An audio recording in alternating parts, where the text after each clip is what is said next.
नमस्कार, मी गीतांजली केकरे group of media channel मध्ये आपलं सहर्ष स्वागत करते। पाहूयात आजची एक महत्त्वाची बातमी। सादळीतील अपहरण झालेल्या अक्षयचा कोडोली पोलीस ताबा घेणार। गिरोली घाटातून बुधवार दिनांक 31 जानेवारी रोजी सकाळी अनोळखी व्यक्तींनी अपहरण केलेल्या अक्षय अनिल कांबळे वय 28 राहणार सादळे तालुका करवीर याचा ताबा कोडोली पोलीस घेणार आहेत।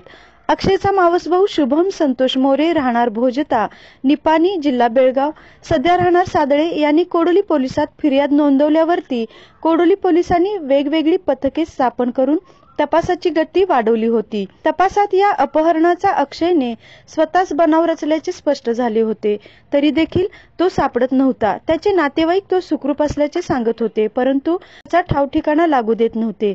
रणजित शिवाजी चौगुले राहणार चुये रोड म्हाळुंगे तालुका करवीर यांची 14 लाख रुपयांची फसवणूक केल्याप्रकरणी मनोज निवृत्ती चौगुले वय 32 राहणार म्हाळुंगे तालुका करवीर, अक्षय अनिल कांबळे वय 28 राहणार हरिजन गल्ली समाज मंदिर सादळे पोस्ट जठारवाडी तालुका करवीर यांच्यावर गोकुळ शिरगाव पोलीस ठाण्यात गुन्हा दाखल झाला होता। यामध्ये अक्षय या 16 मार्चला अटक केली होती।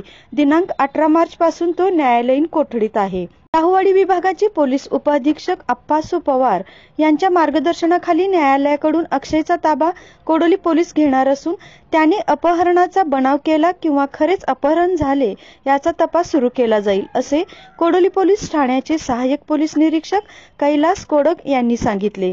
ग्रुप ऑफ मीडियासाठी गीतांजली केकरे, Warna, Kodoli. Group of media चॅनलला लाईक करा, सबस्क्राइब करा आणि शेअर करा।